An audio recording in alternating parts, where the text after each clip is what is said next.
जय Hind, Vande Mataram. Welcome to my channel तैयारी जीत की। आई होप आप सभी अच्छे होंगे और आपके अपकमिंग एग्जाम की तैयारी और अपकमिंग जो आपका फिजिकल है, एसएससी सीजीएल है और रेलवे के एग्जाम्स है, उनकी तैयारी काफी अच्छी चल रही होगी। तो आज जो हम टॉपिक पे बात कर रहे हैं वो एमपी पुलिस के जो फिजिकल के डॉक्यूमेंट्स आपको जो रेडी रखने हैं उसमें काफी सारा कंफ्यूजन है सभी को। तो बहुत से कमेंट्स आए, आज उन कमेंट्स का आंसर करेंगे और उसी कमेंट से आपके जो भी क्वेश्चंस होंगे उनके थ्रू आपके आंसर्स करेंगे और आपको उससे क्लैरिफिकेशन मिल जाएगा कि आपको जो भी डाउट है हर डॉक्यूमेंट से रिलेटेड आज उस पर बात करेंगे। और अगर फिर भी आपका कोई डाउट बना हुआ है तो आप कमेंट सेक्शन में कमेंट करें।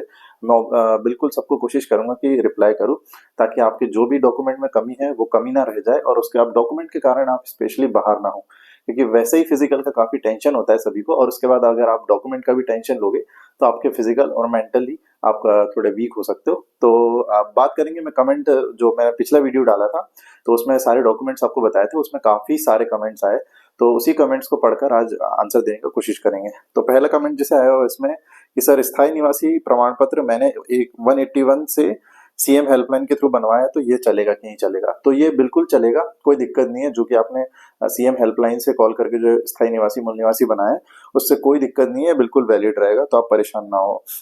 नेक्स्ट कमेंट की बात करें कि सर मेरा जाति प्रमाण पत्र डिजिटल है लेकिन मैं पहले जिस शहर में रहता था वहां का चल जाएगा क्या? तो ये बिल्कुल चल जाएगा, कोई दिक्कत नहीं है। डिजिटल जाति प्रमाण पत्र होना चाहिए। जो तीनों कैटेगरी है एससी एसटी और ओबीसी का डिजिटली बनता है वो होना चाहिए आपके पास। मैंने पिछली वीडियो में आपको दिखाया कैसा होना चाहिए। जो पिछला होता था पिंक कलर का वो अब वैलिड नहीं है, डिजिटली होना चाहिए। उसमें एड्रेस आपका चेंज होता है, कोई दिक्कत नहीं होगी।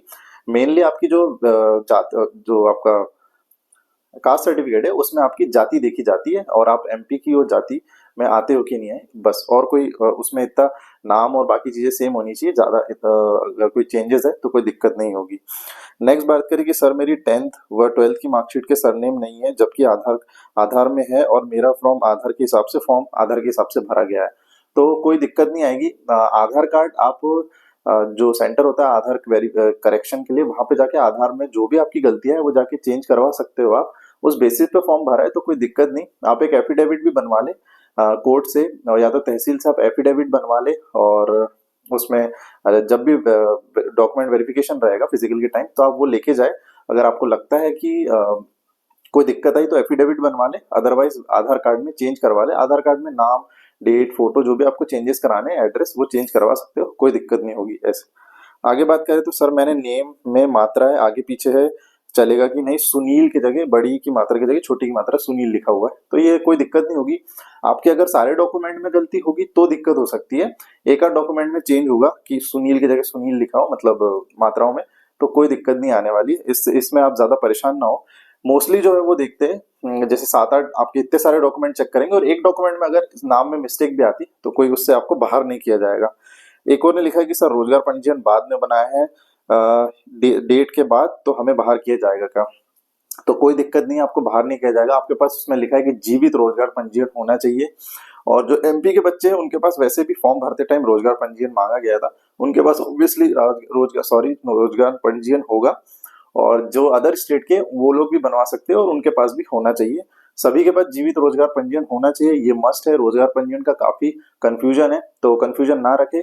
अगर आपका एक्सपायर भी हो गया है तो पिछला वाला भी रोजगार पंजीयन आप लेके जाए और अपकमिंग जो भी आप बनवाओगे रोजगार पंजीयन वो भी जरूर लेके जाए। एक और कमेंट आया कि सर मेरा डाउट क्लियर कर दीजिए। सर फॉर्म फिल करते समय प्रोफाइल अपडेट नहीं हुई थी जिस कारण प्रोफाइल फोटो 3 साल पुरानी है और उस पर 3 साल पुरानी डेट मेंशन है और नोटिफिकेशन में लिखा है कि 3 मंथ से ज्यादा पुरानी फोटो नहीं होना चाहिए। तो इसमें आपको बाहर नहीं करेंगे फोटो में, आपकी करंट की फोटो भी आप लेके जाओगे और अगर उस टाइम जो फोटो आपने भरी थी वो भी लेके जाओगे तो कोई दिक्कत नहीं होगी। अगर वो नहीं है तो करंट की ले जाए, कोशिश करिए जो फॉर्म में भरी है वही आप फोटो लेके जाए तो ज्यादा अच्छा है। जितनी भी उसमें जब आपका एडमिट कार्ड आ जाएगा उसमें मेंशन होगा कि आपको 10 फोटो ले जानी, 15 या 20 फोटो, जितनी भी ले जानी है, जितनी भी बोलिए उससे आप एक्स्ट्रा ही फोटो लेके जाना। और लिखा है, एक और क्वेश्चन है, सर मैं बिहार बिहार से हूँ, मेरा रोजगार फॉर्म भरने के लास्ट डेट के बाद का है, फर्स्ट टाइम ही बना है, प्रॉब्लम होगी क्या? सच बताइएगा। तो बिल्कुल मैं आपको बताऊं तो कोई दिक्कत नहीं होगी। आप मतलब मैंने बता चुका है, रोजगार पंजीयन अगर बाद का भी बना है तो कोई दिक्कत नहीं, आपके पास जीवित रोजगार पंजीयन होना चाहिए। सर मेरे कास्ट सर्टिफिकेट में पूरा नाम नहीं है, वो शुभम सिंह है और बाकी सब में शुभम सिंह ठाकुर है, तो क्या करें? तो मेरे हिसाब से वैसे तो कोई दिक्कत नहीं होनी चाहिए। मैंने बताया कि अगर एक आध डॉक्यूमेंट में चेंज है नाम में हल्का सा तो कोई दिक्कत नहीं आएगा, सारे डॉक्यूमेंट चेक होते, 10th का, आपका रोजगार पंजीयन, उसके बाद आपकी मार्कशीट्स, आपका कास्ट सर्टिफिकेट, आपका स्थायी मूल निवासी, आधार कार्ड और एक दो डॉक्यूमेंट, जो भी आपको डॉक्यूमेंट चेक करो उसमें सब में अगर एक आध में किसी में मिस्टेक है तो कोई दिक्कत नहीं, आपको बाहर नहीं करेंगे। नेक्स्ट बात करें तो सर मैरिज सर्टिफिकेट लगता है क्या? हाँ, मैरिज सर्टिफिकेट काफी कंफ्यूजन है, तो वो मैं डाउट क्लियर कर दूं। अगर मैरिज सर्टिफिकेट, जैसे किसी की मैरिज है और अगर बच्चे हुए तो आप बच्चों का जो चाइल्ड बर्थ वाला चाइल्ड सर्टिफिकेट बनता है, वो आप बिल्कुल लेके जाएं। और अगर जिनके बच्चे नहीं है तो वो आप मैरिज सर्टिफिकेट बिल्कुल ही लेके जाना है, बिल्कुल बनवा ले, ये जरूरी है। और अगर किसी की शादी फॉर्म भरते टाइम उनने अनमैरिड भरा है और शादी हो गई है और अब वो मैरिड है इस 1 साल के प्रोसेस में, तो वो अपना सर्टिफिकेट अभी मैरिड वाला सर्टिफिकेट बिल्कुल लेके जाए, कोई दिक्कत नहीं है। और हो सके तो एक एफिडेविट बनवा ले कि मेरा फॉर्म भरते टाइम मैं मैरिड नहीं था बट अब हूँ, तो ये सर्टिफिकेट मैं प्रस्तुत करना चाहता हूँ। और नेक्स्ट बात करें तो सर जी मैं कास्ट सर्टिफिकेट में कुछ मिस्टेक था तो मैं दूसरा बनवा लिया हूँ, कोई दिक्कत तो नहीं होगी? दूसरा बनवा लियो सही है, बट जो आपका पिछला होगा उसको भी रखे रहना, क्योंकि उसी के बेसिस पे आपने फॉर्म भरा होगा। आपने नया बनवा लिया है तो आप एक कोर्ट से एक एफिडेविट बनवा ले कि मैंने ये चेंजेस किया है, तो उसी में लगा देना कि मैंने एफिडेविट बनवा लिया है और ये पहला मेरा सर्टिफिकेट था अब ये है, तो कोई दिक्कत नहीं होगी क्योंकि वो आप ही का सर्टिफिकेट है। एक और है सर, इस साल का ईडब्ल्यूएस नहीं बन रहा है, फिर कुछ प्रॉब्लम हुई क्या? 2023-24 का बना हुआ है पर इस तो मैं क्या करूं? मतलब ईडब्ल्यूएस सर्टिफिकेट में डाउट आया है इनको। ईडब्ल्यूएस सर्टिफिकेट आपको 23-24 का तो लेके जाना ही है, और ऑब्वियस है 24-25 का भी आप लेके जाए, क्योंकि जब फॉर्म भरा था तो हमने 23 में ही फॉर्म भरा था, तो वो वाला तो आपके पास होना ही चाहिए। और अगर नहीं है तो आप एक एफिडेविट एज यूजुअल बनवा लें, ये बहुत जरूरी है, क्योंकि अगर वहां पे आप अपना मौका नहीं देना छोड़ना चाहते, क्योंकि आप अब गए हो और अगर आपको डॉक्यूमेंट की वजह से बाहर होना पड़े तो बिल्कुल नहीं। नेक्स्ट बात करें सर, मेरे मार्कशीट में 10th में पापा के नाम में जाति नहीं लिखी है और बाकी सब्जेक्ट जाति मतलब सरनेम नहीं लिखा है, तो कोई दिक्कत नहीं होगी उससे, बिल्कुल निश्चिंत रहे, कोई बात नहीं। सर रोजगार पंजीयन एक्सपायर हो गया है, रिन्यू नहीं हो रहा है, नया रोजगार पंजीयन बनवा सकते हैं क्या? बिल्कुल बनवा सकते हो, मैंने बताया एक्सपायर हो गया है तो कोई दिक्कत नहीं, वो वाला भी लेके जाना, बट एक आपका जीवित वाला होना ही चाहिए, नया वाला जो भी अगर आप बनवाओ तो वो वाला होना चाहिए।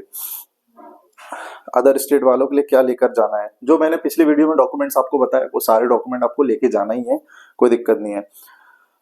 अदर स्टेट वालों को रोजगार पंजीयन बनाना चाहिए क्या? तो बिल्कुल बनाना है, अदर स्टेट वालों को भी रोजगार पंजीयन होना चाहिए। सर मेरे कास्ट सर्टिफिकेट हिंदी में नाम गलत है, उसमें नाम में टिंकू पर हिंदी में टिंकू में क्या करना होगा? मतलब वो टिंकू की जगह टिंकू लिखा हुआ है, कोई दिक्कत नहीं होगी। मैंने बताया एज यूजुअल सारे डॉक्यूमेंट में गलती नहीं होना चाहिए, एक आध डॉक्यूमेंट में अगर आपके मात्राओं में मिस्टेक है तो कोई दिक्कत नहीं होगी।